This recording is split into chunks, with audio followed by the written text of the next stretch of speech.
concevoir un projet de direction qui soit modulable et agile.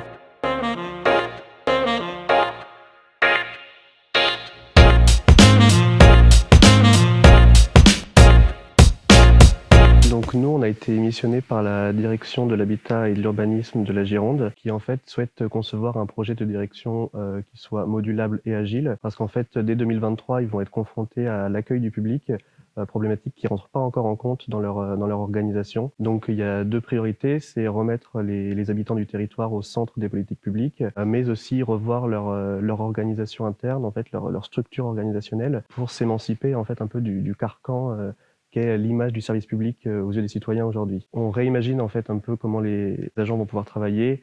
On essaie de donner un peu de souplesse, de modularité au niveau du lieu de travail, du temps de travail des agents, donc qui vont être explicités un petit peu après. Et on voudrait redonner un peu en fait de relations, de liens entre le citoyen, l'habitant du territoire qui vient voir ce service public parce qu'il va y avoir un accueil, et ces agents qui sont pas formés. En fait, aujourd'hui, il n'y a pas de relation entre l'agent du service public et le citoyen, que ce soit au niveau spatial, visuel et au niveau des relations. Il y a quelque chose de très flou, très obscur. Tout d'abord, disons qu'au début de l'année, ça a été quand même un petit peu plus dégagé en termes d'horizon, c'est-à-dire que on a mené un travail de cartographie des acteurs pour savoir véritablement quels étaient les partenaires potentiels de la DHU qui n'étaient pas seuls sur le territoire pour développer des mutualisations, de la coordination, parce qu'en plus les territoires ont des besoins très différents. Le Val de l'Air, par exemple, n'est pas du tout dans la même position de dynamique et dans les mêmes types de mécanismes démographiques que peuvent l'être le territoire de Bordeaux Métropole ou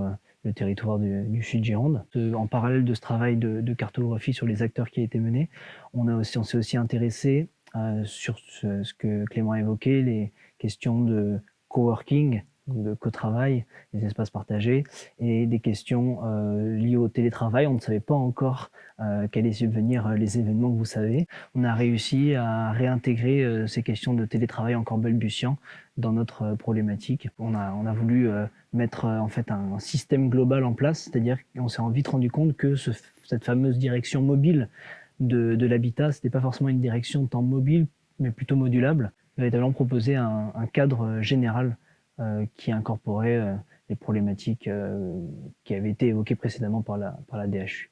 Le service itinérant en soi n'était pas suffisant. Il fallait y intégrer un ensemble de dispositifs qui puissent s'adapter aux besoins du territoire et sans forcément avoir de mobilité. Par exemple, on s'est rendu compte que certains habitants du territoire, c'était pas forcément en termes d'accessibilité physique, mais plutôt de distance symbolique qui posait problème en fait. Et donc c'est sur ces thèmes-là ou ces territoires-là qu'on a essayé de jouer avec notre dispositif.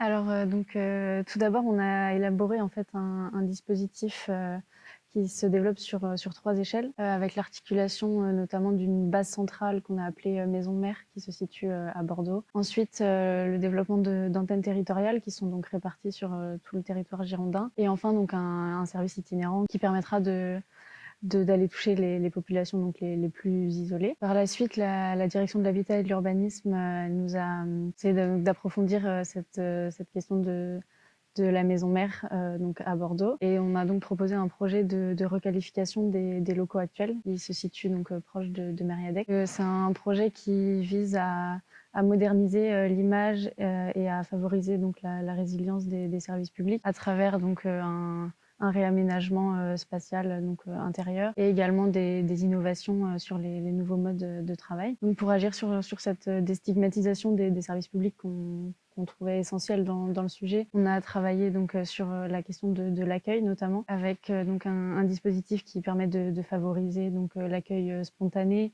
et le suivi des démarches également, donc avec des agents polyvalents qui vont accueillir le public. Ensuite, on a également voulu travailler donc sur une mixité des acteurs au sein des locaux, avec notamment la création de lieux informels qui vont permettre de favoriser les échanges. Et ensuite, donc sur toute la question des nouveaux modes de travail donc pour les agents de la direction, on a imaginé et mis en place un plateau de travail à la carte où donc ces agents pourront choisir donc à la fois leurs outils et leurs environnements de travail en fonction de leurs besoins quotidiens.